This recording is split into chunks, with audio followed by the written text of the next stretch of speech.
नमस्कार, India voice देख रहे हैं आप और मैं हूं आपके साथ तुषार कुमार। वक्त तो चला है रिपोर्टर लाइव का, जहां दिन भर की तमाम बड़ी खबरों की जानकारी जो है वो हमारे संवाददाता ग्राउंड जीरो से आप लोगों तक पहुंचाते हैं। बात करेंगे अगली खबर की। आतिशी के अनशन वाली जगह पर प्रदर्शन किया गया।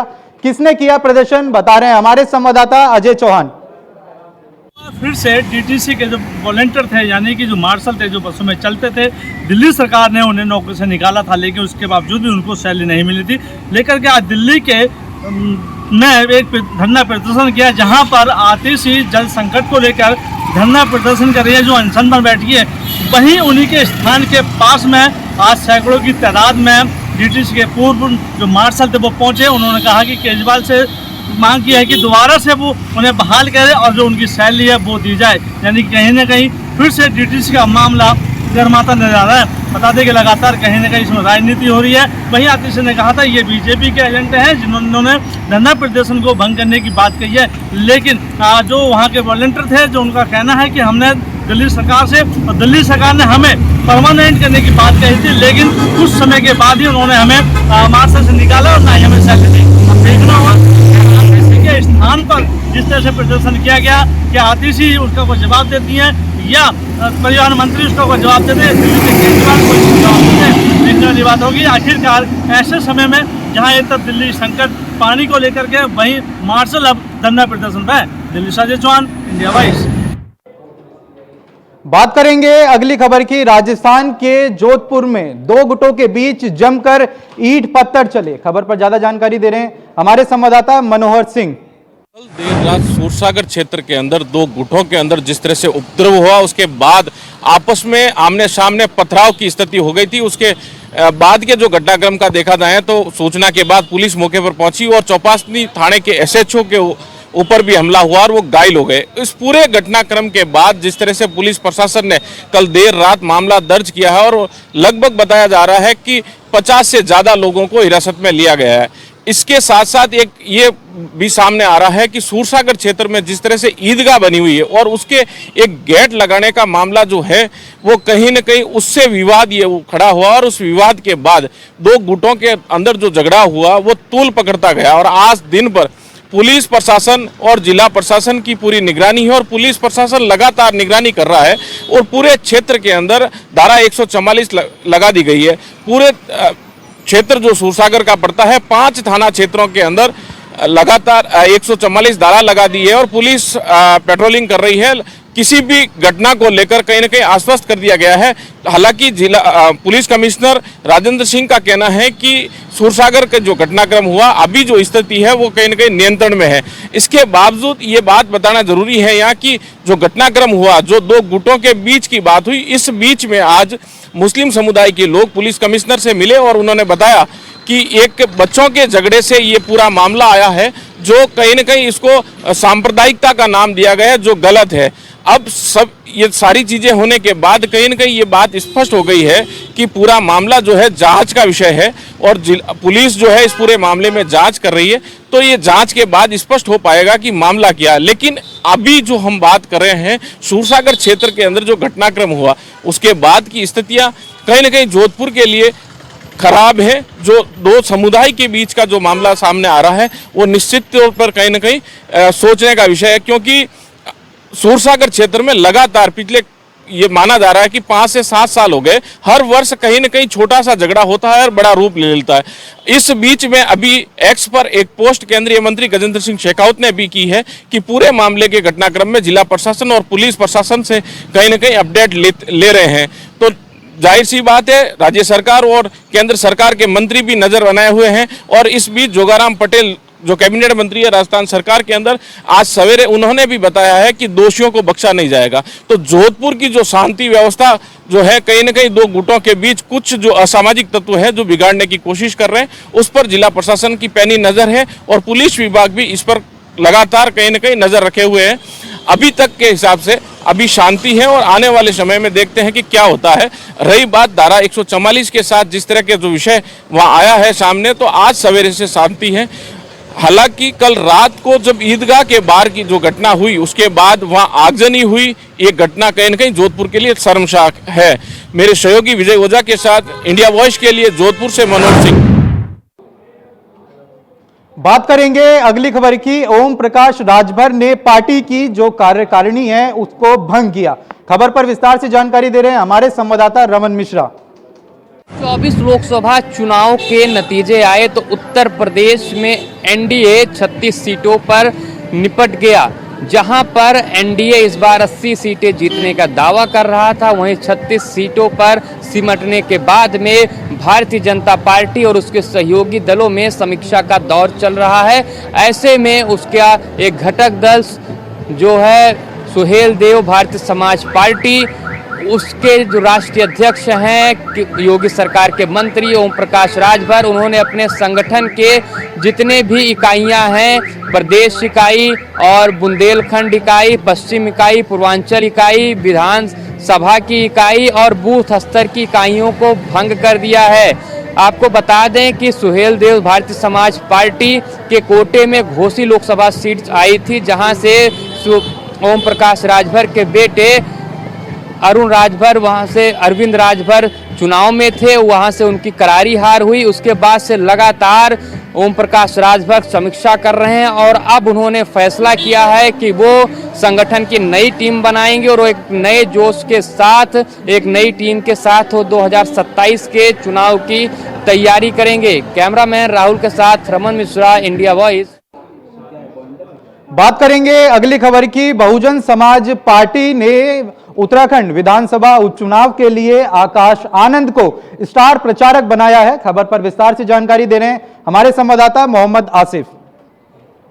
मायावती ने उपचुनाव को देखते हुए बड़ा फैसला लिया है। एक तरफ जहां आकाश आनंद को उत्तराखंड का स्टार प्रचारक बनाया है, तो वहीं यूपी में अब अपने भाई आनंद कुमार को अहम जिम्मेदारी सौंप दी है। सूत्रों का यह कहना है कि आनंद कुमार जल्द ही उपचुनाव के चुनावी रैली में पुकार भरते नजर आएंगे। आपको बता दें कि बसपा प्रमुख मायावती को लोकसभा चुनाव में बड़ा झटका लगा था। यूपी की बात करें तो यूपी में बसपा का कोई प्रत्याशी जीत नहीं सका। इससे कहीं न कहीं बसपा प्रमुख मायावती को बड़ा झटका लगा था। वहीं चुनावी रैलियों के बीच ही बसपा प्रमुख मायावती ने अपने भतीजे यानी नेशनल कोऑर्डिनेटर आकाश आनंद को विवादित बयानों के चलते हटा दिया था। उनकी सभी रैलियां रद्द कर दी गई थी। लेकिन अब लोकसभा चुनाव के बाद यूपी समेत उत्तराखंड में उपचुनाव होने हैं। उत्तराखंड में 2 सीटों पर उपचुनाव होने हैं, तो यूपी की आधा दर्जन सीटों पर भी उपचुनाव होने हैं। ऐसे में यहाँ पर अपना गणित फिट करने के लिए बसपा प्रमुख मायावती ने फुल प्रूफ मास्टर प्लान तैयार कर लिया है। उत्तराखंड की बात करें तो उत्तराखंड में आकाश आनंद स्टार प्रचारक होंगे और वह चुनावी रैलियों को संबोधित करेंगे। 13 लोगों की जारी स्टार प्रचारकों की सूची में पहले नंबर पर बसपा प्रमुख मायावती, तो दूसरी नंबर पर आकाश आनंद है। माना जा रहा है कि आकाश आनंद की एक बार से बसपा में वापसी हो गई है। वहीं बात करें यूपी की, तो यूपी में होने वाले उपचुनाव को लेकर बसपा प्रमुख मायावती ने अपने भाई आनंद कुमार को बड़ी जिम्मेदारी सौंपने की तैयारी कर रही है। दावा है कि जल्दी चुनाव आनंद कुमार को बसपा प्रमुख मायावती नई जिम्मेदारी सौंपेंगी। फिलहाल जिस तरह से लोकसभा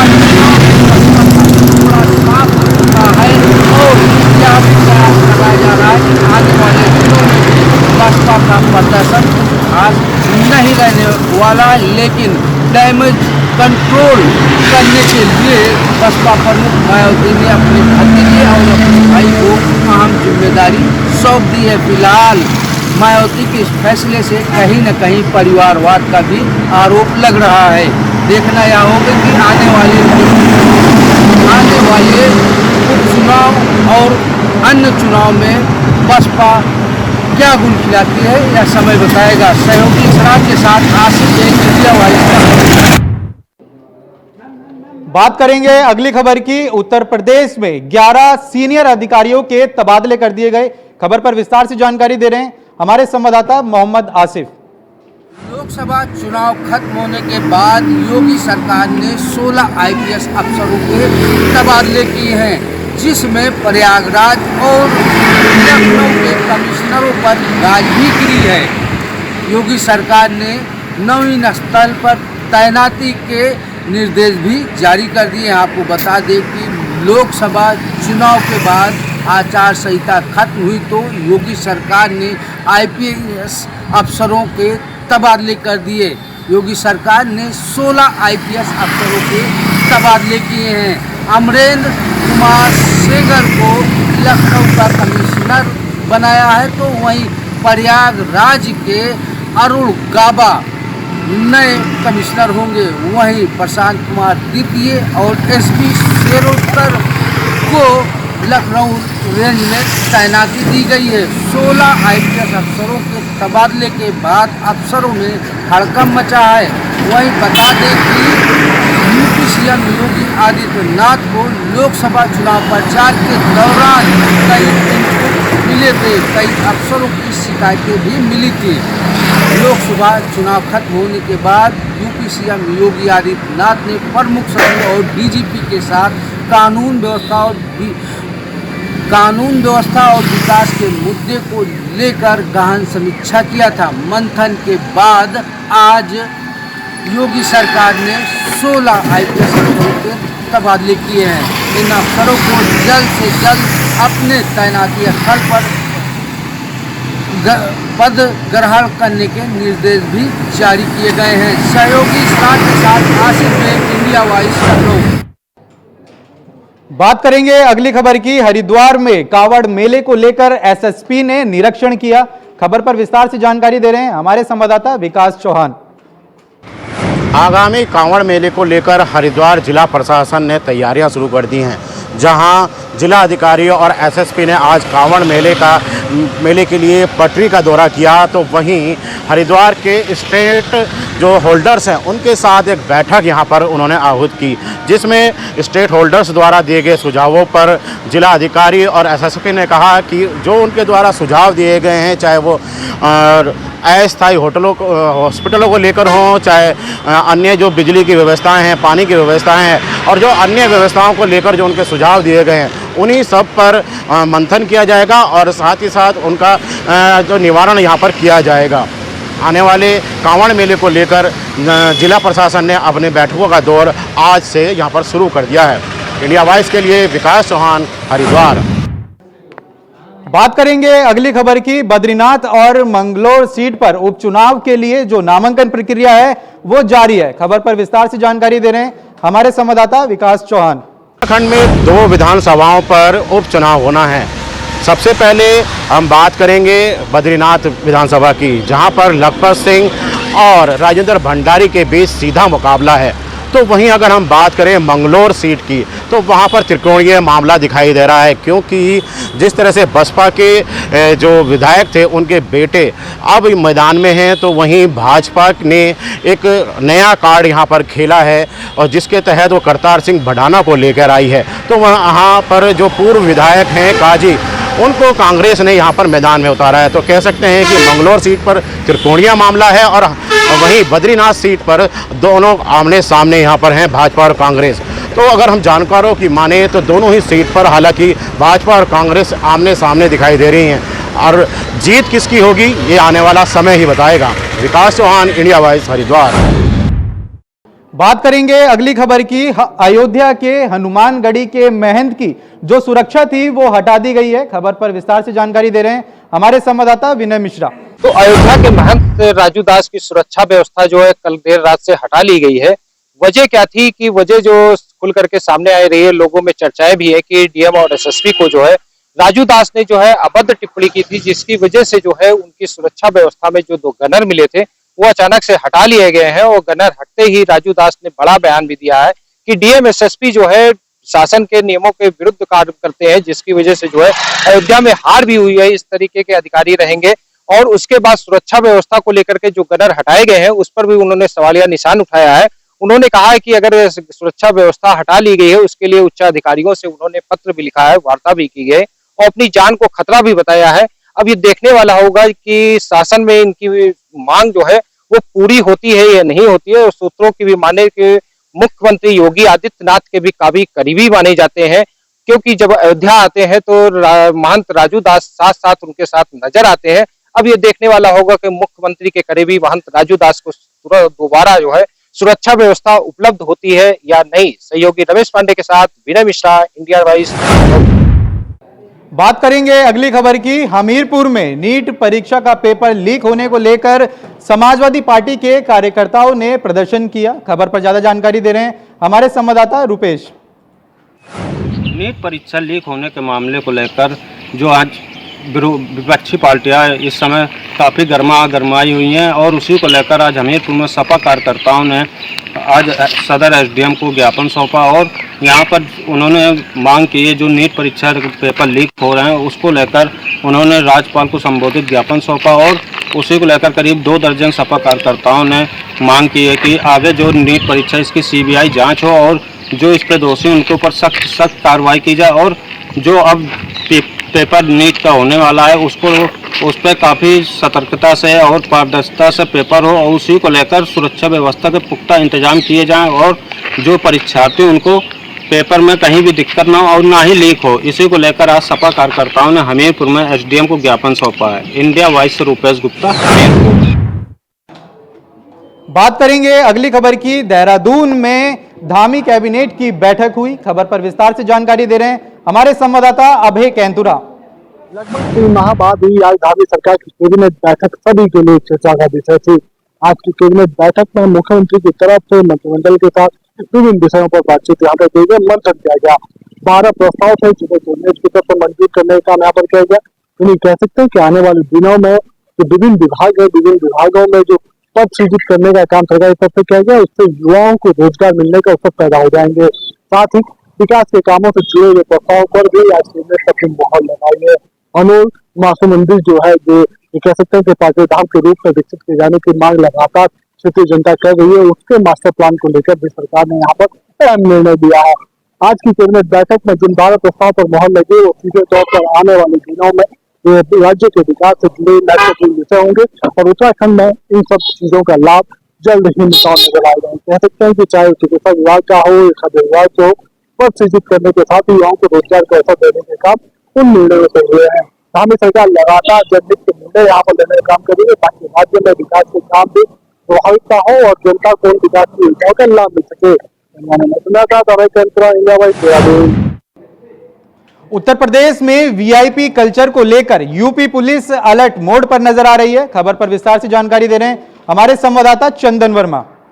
उत्तर प्रदेश के मुख्यमंत्री योगी आदित्यनाथ का साफ और सख्त आदेश, राजधानी लखनऊ में इसका असर देखने को मिल रहा है। जिस तरह से मुख्यमंत्री योगी आदित्यनाथ ने एक बड़ा दिशा निर्देश जारी किया था वीआईपी कल्चर को लेकर, तमाम जो पुलिस के अधिकारी हैं वो इस टाइम रोडों पर उतरे हुए, तमाम तरह की जो गाड़ियां हैं जिन पर काली फिल्म देखने को मिल रही, साथ ही साथ हूटर देखने को मिल रहा। तो ऐसे में जो सीएम का आदेश है उसका पालन कराती हुई लखनऊ पुलिस दिखाई दे रही है। सड़कों पर तमाम गाड़ियां हैं उनको रोका जा रहा है। जिस तरह से काली फिल्म लगाकर लोग घूम रहे हैं उनकी काली फिल्म उतरवाई जा रही, साथ ही साथ गाड़ियों का जो बोनट है उसको खोलकर उसके हूटर भी चेक किए जा रहे हैं, क्योंकि शहर में कई गाड़ियां ऐसी दिखाई दी थी जिसके ऊपर हूटर लगा हुआ था, साथ ही साथ काली फिल्म।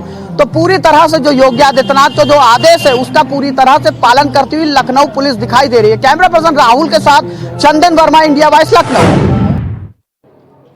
बात करेंगे अगली खबर की। लखनऊ में दूध बांटने वाले युवक पर दबंगों ने तेजधार हथियार से हमला किया। खबर पर विस्तार से जानकारी दे रहे हैं हमारे संवाददाता मोहम्मद अमान। थाना इंदिरा नगर क्षेत्र में दबंगों की दबंगाई सामने आई है। जिस तरह से दबंगों ने एक युवक को बुरी तरह से पीटा है और लहू लुहान कर दिया। वहीं बताया जा रहा थाना इंदिरा नगर के जो मॉडल स्कूल है उसके पास कई अज्ञात दबंगों ने एक दूध वाले के ऊपर जानलेवा हमला करते हुए वहीं पे उसको बचाने आए कई लोगों पे अंधाधुंध फायरिंग करते हुए वहां से भाग गए। आपको बताया जाए मौके पे पहुंची पुलिस ने उस घायल युवक को हॉस्पिटल में भर्ती करा दिया जहां पे उसका इलाज चल रहा है। वहीं उन दबंगों के खिलाफ इंदिरा नगर पुलिस ने मुकदमा दर्ज कर उनकी लगातार तलाश जारी कर रही है। लखनऊ से मोहम्मद अमान, इंडिया वाइज। बात करेंगे अगली खबर की। नीट परीक्षा में धांधली को लेकर वाराणसी में छात्रों ने विरोध प्रदर्शन किया। खबर पर ज्यादा जानकारी दे रहे हैं हमारे संवाददाता धर्मेंद्र पांडे। एक बार फिर नीट परीक्षा के धांधली को लेकर के विरोध प्रदर्शन का दौर जारी है। वाराणसी में आज फिर दूसरे दिन कांग्रेस कार्यकर्ताओं के द्वारा अलग अलग 2 जगहों पर विरोध प्रदर्शन किया गया। एक और जहां ऋषभ पांडे के नेतृत्व में सिगरा चौराहे के पास बूथ पालिश कर अंक पत्र को फाड़ जलाए जाने के बाद विरोध दर्ज कराकर शिक्षा मंत्री को बहिष्कार करने की बात कही गई। वहीं दूसरी तरफ पीएमओ में घेराव करने के लिए कार्यकर्ता कांग्रेस से पहुंच चुके। पीएमओ में जो है विकास सिंह युवा कांग्रेस के प्रदेश अध्यक्ष के नेतृत्व में यह कार्यक्रम हुआ। पीएमओ में काफी पुलिस भारी भरकम पुलिस फोर्स के बीच युवा कांग्रेस के कार्यकर्ता पीएमओ ऑफिस की ओर कूच किए। वहीं वाराणसी की पुलिस के द्वारा सक्रियता दिखाते हुए इनको जो वहीं रोका गया और काफी पुलिस और कांग्रेस के कार्यकर्ताओं के बीच नोकझोंक दिखाई पड़ी। और फिर यहीं पर नाकाम होने के बाद कांग्रेस कार्यकर्ताओं के द्वारा ज्ञापन यहाँ पे जो है प्रशासन को दे दिया गया है। वाराणसी से धर्मेंद्र पांडे, इंडिया वाइज, वाराणसी। फिलहाल समय हो चला एक छोटे से ब्रेक का, फौरन लौट रहे हैं। तो ब्रेक के बाद एक बार फिर से स्वागत है आपका। चलिए खबरों का सिलसिला आगे बढ़ाते हैं। अमेठी में पुलिस प्रशासन पर लगे गंभीर आरोप। खबर पर ज्यादा जानकारी दे रहे हैं हमारे संवाददाता संजय यादव। 2024 को इन्होना थाना में तैनात पुलिस कर्मियों द्वारा पेदन कार्य में लापरवाही बरतने को लेकर 2 उप निरीक्षक व मुख्य आरक्षी को पुलिस अधीक्षक अमेठी ने तत्काल प्रभाव से निलंबित कर दिया है। पुलिस अधीक्षक कार्यालय से मिली जानकारी के मुताबिक दिनांक 21 जून 2024 को शिकायतकर्ता मारूफ द्वारा अपने पट्टे की जमीन पर चलवाए जा रहे जेसीबी के एवज में उत्कोच करना तथा मैनेज न करने पर जेसीबी को थाने में लाकर बंद करना संबंधित सोशल मीडिया एक्स पर वायरल पोस्ट का संज्ञान लेते हुए प्रथम दृष्टया जांच में दोषी पाए जाने पर थाना इन्होना जनपद अमेठी में नियुक्त उप निरीक्षक वीरेंद्र राय, उप निरीक्षक अमरचंद शुक्ला व मुख्य आरक्षी जनार्दन सिंह को पुलिस अधीक्षक अनूप कुमार सिंह द्वारा तत्काल प्रभाव से निलंबित कर दिया गया है। संपूर्ण प्रकरण की जांच क्षेत्राधिकारी मुसाफिर खाना को सौंपी गई है। बता दें पूरा मामला इन्होना थाना क्षेत्र के सेखन गांव का है, जहां इसी गांव के निवासी मारूफ अहमद की मछली पालन की तालाब की पट्टे की जमीन आवंटित थी, जिस पर वह जेसीबी मशीन लगाकर बंधा मजबूत करा रहे थे। जहां पर दरोगा अमरचंद शुक्ला, वीरेंद्र कुमार राय व सिपाही मारूफ के पहले रिश्वत मांगते हैं, उसके बाद रिश्वत ना मिलने पर उनके साथ मारपीट करते हैं, जिसका संज्ञान लेते हुए पुलिस अधीक्षक अनूप कुमार सिंह ने बड़ी कार्रवाई की है। Sanjay Kumar Yadav, India vice, Amethi. बात करेंगे अगली खबर की। मेरठ में एक महिला की गोली मारकर हत्या कर दी गई। खबर पर ज्यादा जानकारी दे रहे हैं हमारे संवाददाता शाहरुख सैफी। थाना ब्रह्मपुरी क्षेत्र में दिन निकलते ही एक महिला का मर्डर हो जाता है। आपको बता दें, महिला का मर्डर उसी के मकान में हो जाता है और आरोपी बहुत सफाई से मर्डर करके निकल जाता है। आपको बता दें, महिला का पति एक निजी अस्पताल में काम करता है। महिला का पति सुबह पहुंचा, उसने देखा बेड पर उसकी पत्नी का शव पड़ा हुआ है और उसके हाथ में लाइसेंसी पिस्टल है, सारा सामान बिखरा हुआ है। इस पूरे प्रकरण को क्राइम सीन दिया गया है और ऐसा लगे कि ये सुसाइड किया हुआ है, लेकिन पुलिस का कहना है कि ये मर्डर है और इसमें जांच चल रही है। वहीं मौके पर पहुंची स्थानीय पुलिस और फोरेंसिक टीम ने बॉडी को अपने कब्जे में लेकर पंचनामा पर पोस्टमार्टम के लिए भेज दिया है। अब देखना यह है कि इस पूरे प्रकरण को अंजाम किसने दिया है। मेरठ से इंडिया वॉइस के लिए शाहरुख सैफी की रिपोर्ट। फिलहाल के लिए रिपोर्टर लाइव में इतना ही। देश और दुनिया की तमाम बड़ी खबरों को जानने के लिए बने रहे इंडिया वॉइस के साथ। नमस्कार।